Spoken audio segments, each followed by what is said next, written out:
but I made the decision to finish the race. And I remember telling my coach that I was going to finish this race on my hands and my knees if I had to. And I knew then that if I didn't, everybody would believe women were barging into places where they weren't welcome.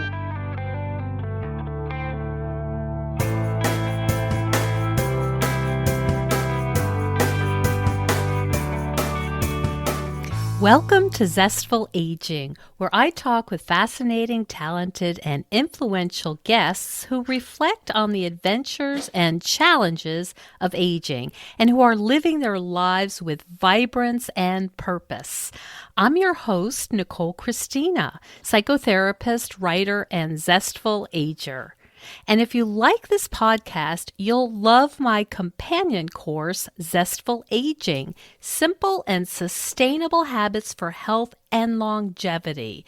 You'll have access to what I've learned from being a psychotherapist for 30 years and the latest research on what habits really matter and contribute to vibrant aging. Find out more at NicoleChristina.com.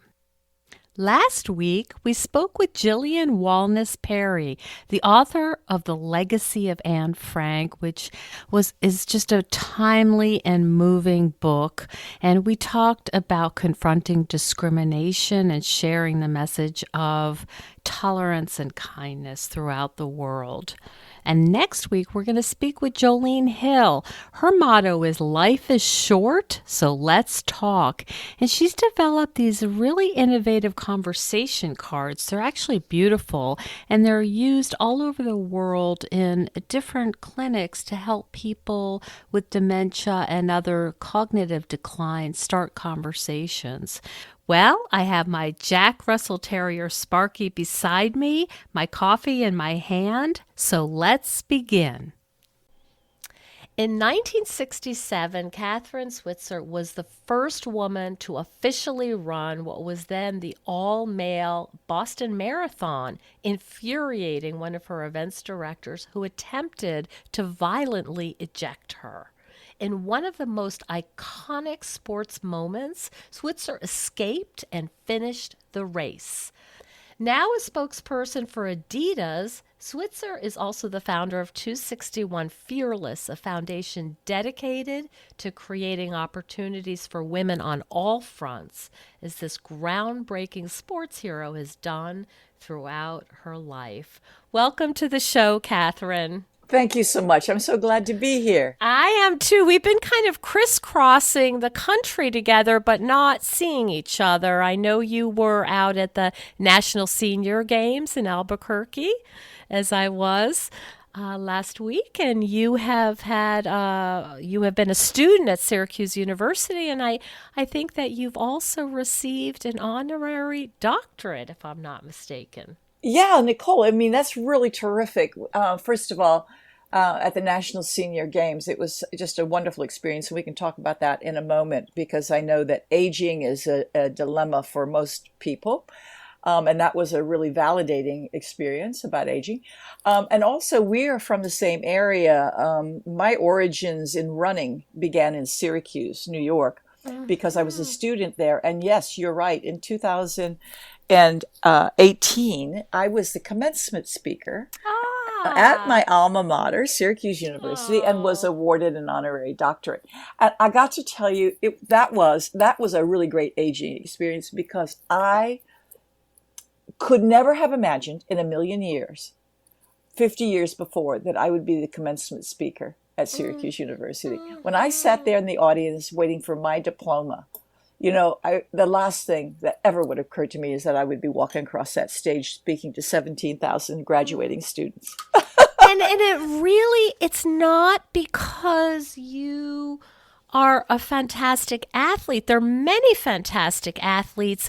A lot of this had to do with what happened to you at the Boston Marathon. It definitely is true, Nicole. And the reason the students themselves voted for me to be the speaker was because in this amazing year of women, everything from Me Too to Time's Up to women getting into politics and demanding equal rights, men and women alike, certainly at Syracuse University, said we want one of ours who has gone beyond sports and has changed the face of women and has changed the face of our society. And I was so flattered. It was a very validating experience.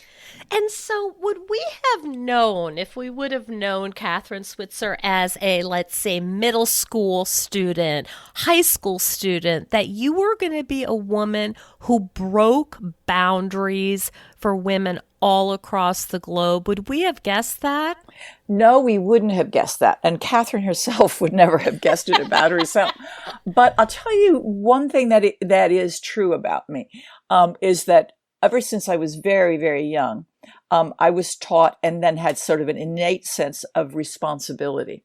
And I always felt and was told, if you do something, you've got to follow up on it and you've got to make it good and you've got to pay the price, sleep in your bed if you made it, all those kinds of things. And I knew after the incident in the Boston Marathon, which you said at the beginning, retold, I felt very responsible for helping other women and very, very responsible for changing the situation. And it has worked out. So I think from that point of view, people would have said, well, she's very dependable and very persistent and very conscientious, even as a young girl. So I'm trying to picture this because this is just so incredible. So you knew that you could not represent yourself as the woman you were. So how did you actually physically prepare for the race, other than the athletic part? Well, this is a fun story. First of all, I began running when I was 12. My father and mother were great inspirations to me. I'm very, very blessed to have had such good role models as parents. But my father was the one who was gung-ho, you can do it. He said, listen, you should run a mile a day and you could make the field hockey team in your high school. And I was only 12 and starting school early. And it was really a nervous time for me. So I ran this mile a day. And what happened is, yes, I made the field hockey team and that gave me tremendous confidence. But what made me feel fearless and empowered and validated and full of self-esteem was the mile I ran every day. It was like having a victory under my belt that nobody could take away from me. You kind of banked it. I did. I banked it. I often call it building a brick wall. Every day is another brick in this great, wonderful wall. And I felt, some days easy, some days are impossible, but I did it. Anyway, that love of running stuck with me to university time. And when I realized when I went to Syracuse, there were no girls' sports, no women's sports whatsoever, intramurals, play days, amazing. And I wanted to run. And I thought, well, at least I can run by myself. But I was really strong-willed, and I went in and I talked to the men's track coach and asked him if I couldn't run on the men's team. And he said, no, that's against NCAA rules, but we would welcome you if you wanted to come and work out with the team, train with them. Well, he never thought that I would show up. He would never thought that I would show up. And I did. I showed up, and the guys were wonderful. So this is an important part of the story. This is very important. This is like a really pivotal part of the story. Yeah, because if it had been football or lacrosse or something, the guys would have laughed me off the field. These guys said, sure, run with us. It's great to see you, And I couldn't keep up with them, but we were all out there doing as best we could do.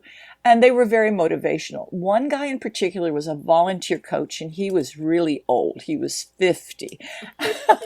When you're 19, somebody who's 50 is old.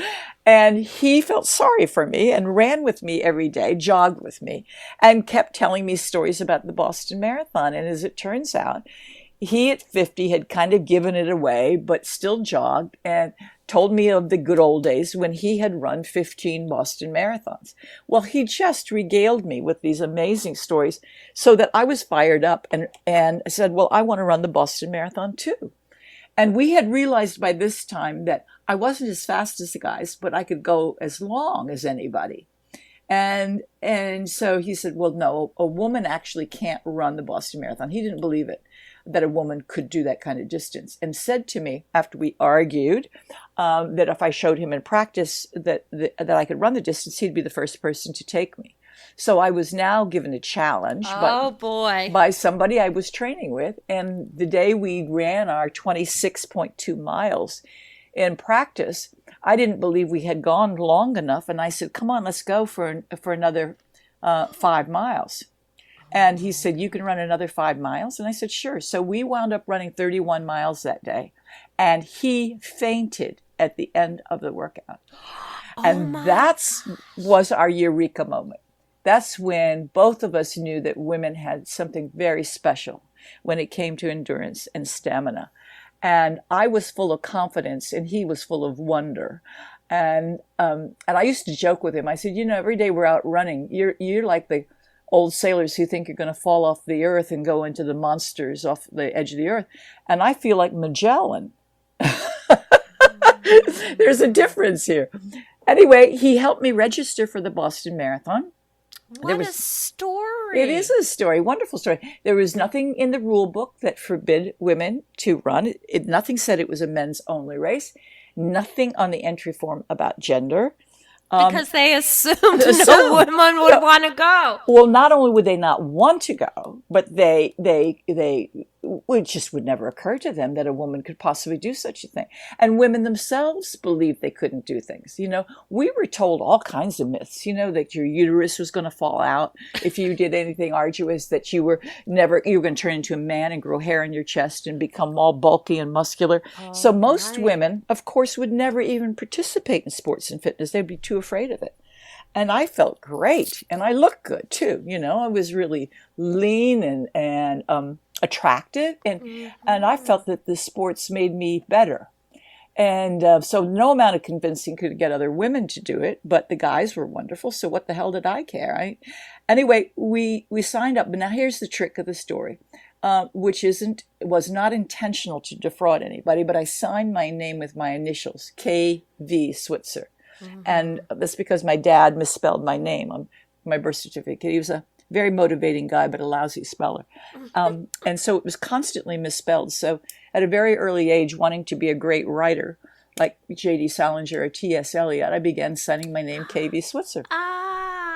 So these series of coincidences you couldn't possibly repeat. And they gave me a bib number. And we went up to Boston with some team members and we picked up our bibs. And now the series of coincidences really continue because it was snowing and sleeting, headwind, terrible conditions. So we all looked alike in the starting area with these baggy gray sweatsuits on. I had on lipstick and eyeliner, but then the guys all knew I was a woman and they just loved it. They said, I wish my wife would run. I wish my girlfriend would run. And it wasn't until a mile into the race when the officials went by on the press truck that the camera people were going crazy that there was a woman in the race. And the race director just lost his temper, completely lost it, ran down the street after me, screaming at me, get the hell out of my race, and grabbed me and tried to throw me back and pull off my bib numbers. And my coach was screaming, leave her alone. She's okay. I've trained her. And he smacked my coach away and came back after me. But my boyfriend, who was a 235-pound All-American football player, decked the official. So the pictures of this incident were flashed around the world even before I finished the race. It was amazing. Anyway, it was a terrible moment. It was a terrible, terrible moment. But I made the decision, how at age 20 with that kind of pressure, I don't know, but I made the decision to finish the race. And I remember telling my coach that I was going to finish this race on my hands and my knees if I had to. And I knew then that if I didn't, everybody would believe women were barging into places where they weren't welcome, couldn't do it. So much responsibility. Yeah, it was. But my dad had already said, hey, you're going to start something, you better finish it. And plus I knew I could do it. I mean, I'd run 31 miles 2 weeks before. So how does a 20-year-old deal with not only doing something no woman had ever done, but getting international attention for that? Well, first of all, I knew other women in history had, but nobody believed them. There was even a woman at Boston who jumped out of the bushes and ran the race. And so I didn't think I was doing anything unusual. And it was my coach who insisted I sign up. He said, you have to sign up. It's a big race. It's a serious race. You got to follow the rules. I thought you could just kind of go in and jump into these things. But he said, are you kidding? This is like the Olympic Games. You can't do that. And I said, okay. So I knew that other women had done it. And so I wasn't there to prove anything. I was there as a reward to run. So all of a sudden that was being taken away from me. I knew I could do it. And I knew if I dropped out, though, that they would say that I was a clown, that I was a fake. And I had to do it. And how at 20 that I had the confidence was probably because I had been running since I was 12, and I had this armor, for many years. That was my go-to thing. It was, gave me my sense of fearlessness and strength. So you came back to SU after the Boston Marathon, still as a student? Yes, we had to drive back late that night. In fact, didn't get home until like 2 a.m. And so I had to show up for class the next day, and Arnie had to deliver the mail because he was the university mailman. That's my coach. we all had classes, and of course there's pandemonium. The phone was ringing off the hook in the dorm, and all my roommates were running around saying, "Oh my God, you did this! All this happened!" And of course, for a while, a lot of people just laughed at it because, girl runs and girl is saved by burly boyfriend. So the hero of the story for a long time was not me. It was my boyfriend for decking the official. But, I knew when I saw the newspapers from around the world, it was just everywhere, that this was going to be very, very important. And it was going to change sports and probably change my life. But it also was very important for me to use the moment, to use that for active change. And instead of regarding it as a funny thing, I said, listen, it's time we change these rules. And I worked very hard on that. I ran in many races. I formed clubs.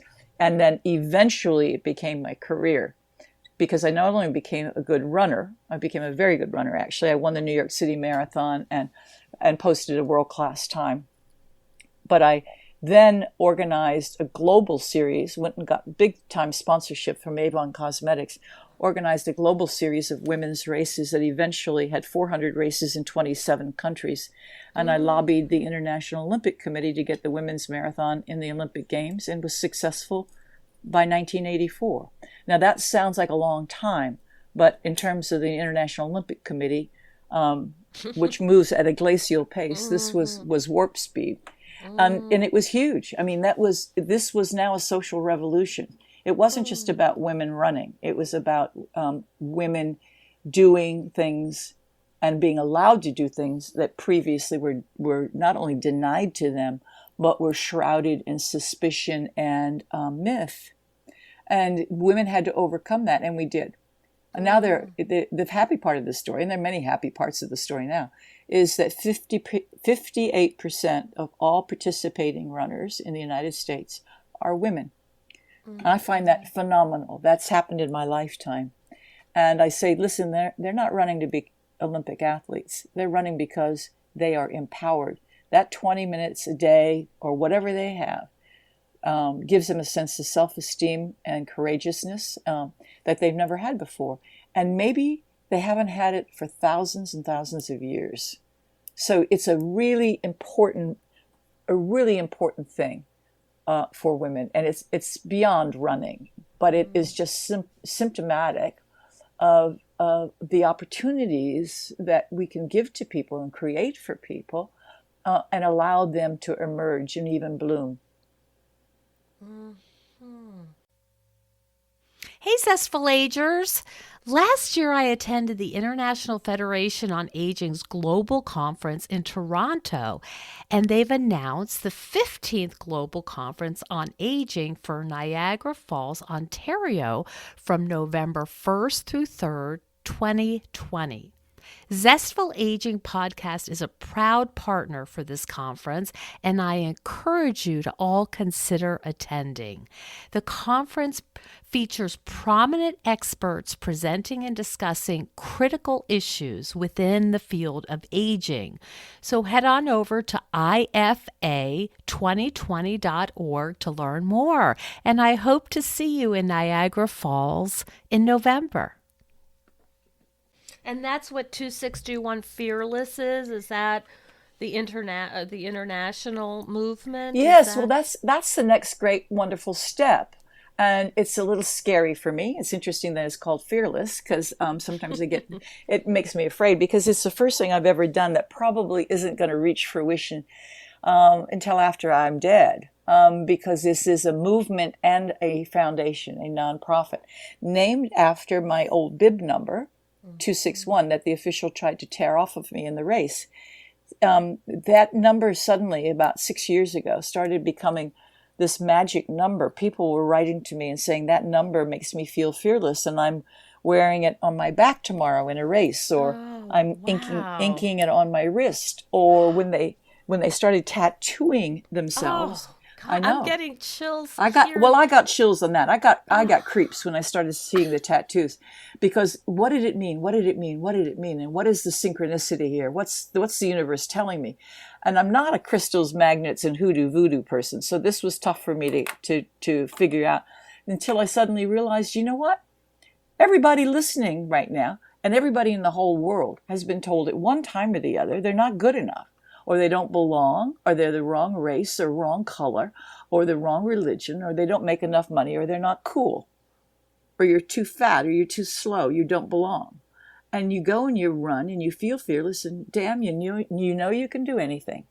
And that's what it really means. And I said, holy cow, we've got to harness this. And we created a nonprofit now that goes around the world creating educational programs, a communications network, and a series of community clubs that get women together to take the first step. And we use running and walking as the means. And it's non-competitive, it's totally social, totally non-judgmental. And if you can get somebody just to get outside, get away with other people, and get a sense of reinforcement, as you know, as a therapist, for God's sakes, that's what will help them take the first step to their own sense of well-being.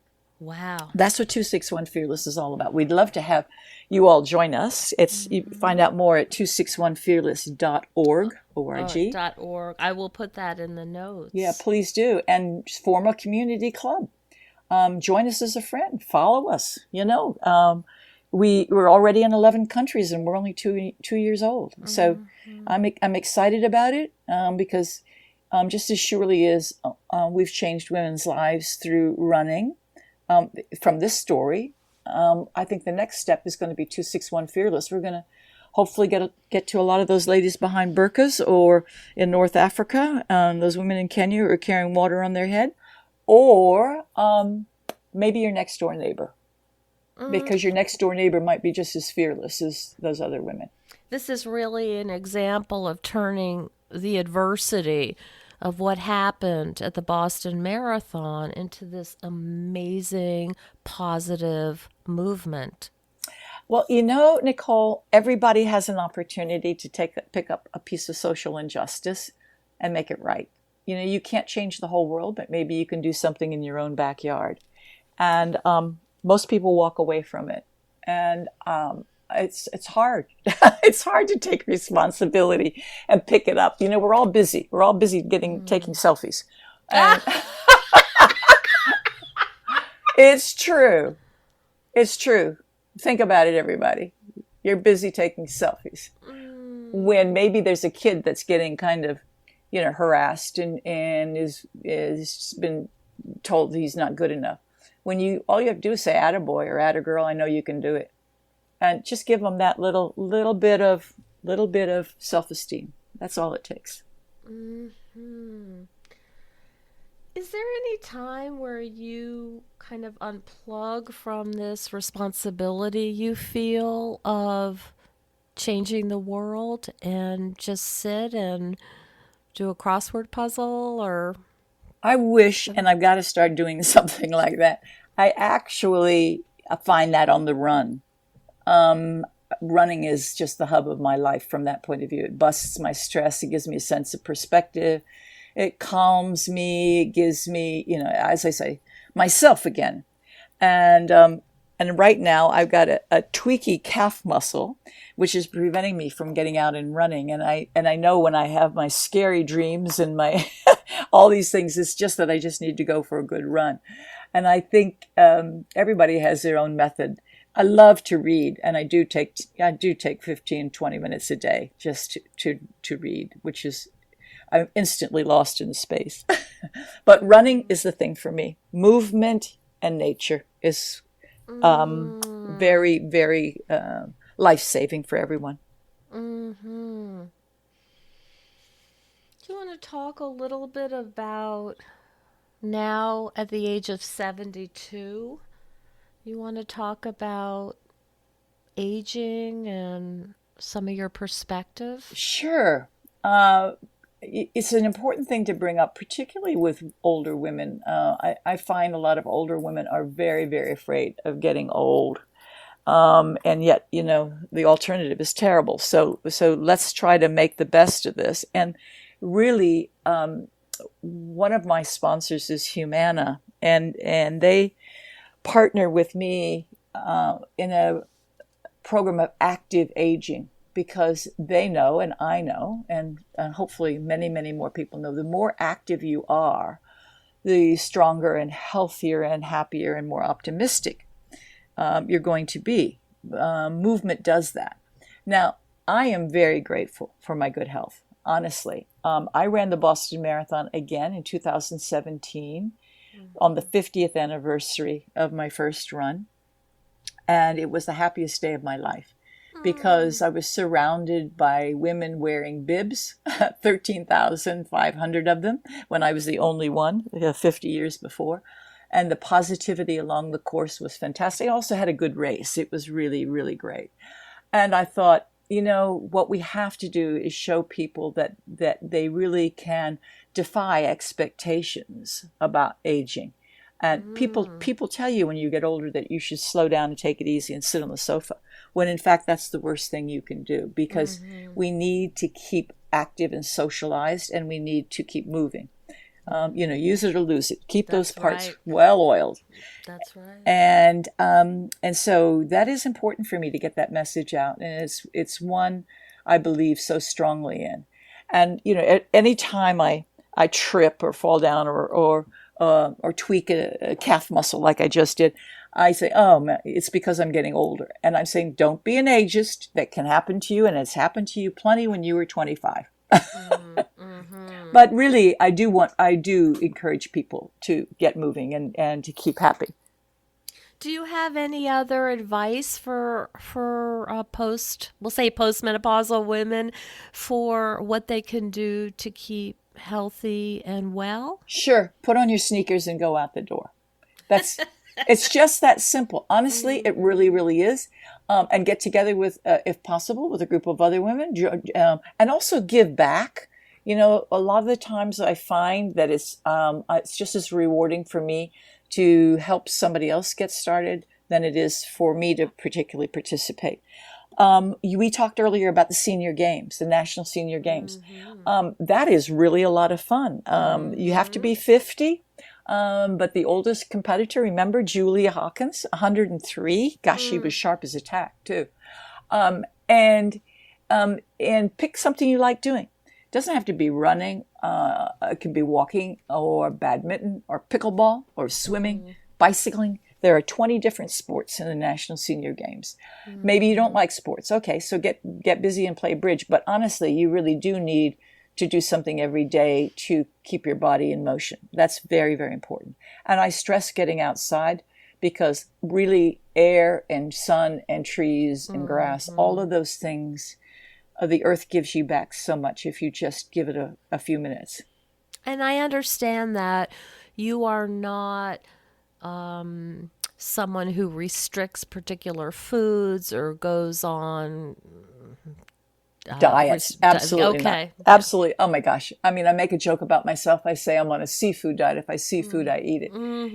Food is to be enjoyed and savored with friends. And I have a wide variety of food. I don't restrict myself on anything. But I don't overeat, but I just eat till I'm no longer hungry. And I don't overthink it. Food is fuel. I mean, at a very basic level, food is what keeps you going. Your car does not drive without gasoline. Well, unless you can plug it in someplace. So, but the body, the body essentially is the same. But this can be a celebration rather than a sense of guilt or denial. And don't overcomplicate it. Nature made us omnivores for a reason. So it's just that simple. Well said. Well said. Now, I know you have a book signing. Do you want to tell us about your book? Sure. It's interesting. I'm going to be signing a book signing tonight, when I've done this quite a bit, actually, along with my husband, Roger Robinson, who is a very noted and very, very wonderful writer. And his book is When Running Made History. And Roger is older, too. I'm 72. He's 80. And his book is a look back on amazing running events that have changed or evoked an era in our histories that are very, very important. Let's say running the Berlin Marathon at the time of reunification in the 90s, okay? That was huge. That's a very good example. My book is Marathon Woman, and it is a memoir starting with, my very early beginnings in running through the Boston Marathon experience and the bigger picture of what that meant, and ending with getting the women's marathon in the Olympic Games. Well, that is 84. Well, we're now already at 2019. So clearly it's time for another book. But my book is beyond running. It's not about how to or anything else, but it explains why it's important and why women are excited about it. But it's also very funny. And there's plenty of beer, sex, and rock and roll in it to keep anybody happy. So enjoy Marathon Woman, and you can get these things at a bookstore or online at Amazon or whatever.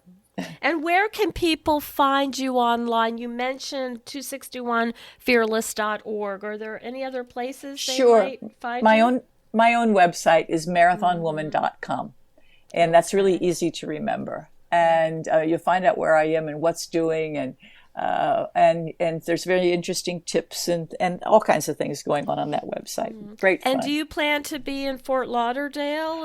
Absolutely. Okay. Well, I'm looking forward to meeting you then. Then we'll be there together. That'll be really great. I think we're in different age categories and different sports. Yes. But I did the 5K this year, and hopefully in Fort Lauderdale, I'll be back up to doing both the 5K and the 10K. Well, I'll be very grateful that it's not high altitude tennis, because that was wreaking havoc with the balls, and it was a bit of a train wreck. But the overall experience was fabulous. The actual time on the court was pretty frustrating. Yes, I heard that. But for a runner, the altitude in Albuquerque was hard as well. Yes. And I was really pretty tired and breathless when I finished. But hey, we may have some heat in Fort Lauderdale, but at this time of the year, we should be fine. We should be fine. Kathrine, it has been such an honor and a pleasure to speak with you today. Thank you so much for your time and sharing your sense of humor and your passion with us. Thank you so much, Nicole, and good luck with this wonderful podcast, and congratulations to everybody out there listening. Get your sneakers on and get moving. Thank you so much for joining us on Zestful Aging. If you like the podcast, please share it with some of your friends. I love to hear from my listeners. Send me an email at NicoleChristina.com. In this phase of our lives, we're more aware that our time is precious, and we certainly don't want to waste it taking care of stuff that we no longer need, left over from a life that we are no longer living. We know we would feel better with less clutter and more open space, but we don't know how to get there. If this sounds familiar, I'd love you to check out the online course I've developed with professional organizer and designer Carrie Luderin. This course is different than others you may have tried because we give you clear steps to deal with the clutter and tools to help you face the overwhelm and feelings that come up when you're going through your clutter. It's practical and realistic, and the lessons are short and punchy and very manageable, but it has the power to change your life. We all deserve to live in a peaceful home without the chaos of too much stuff. Find out more at NicoleChristina.com. Next week, we're going to speak with Jolene Hill. Her motto is "Life is short, so let's talk." And she's developed these really innovative conversation cards. They're actually beautiful, and they're used all over the world in different clinics to help people with dementia and other cognitive decline start conversations. She really believes in the importance of creating a record of our lives' journey for future generations. So, see you then.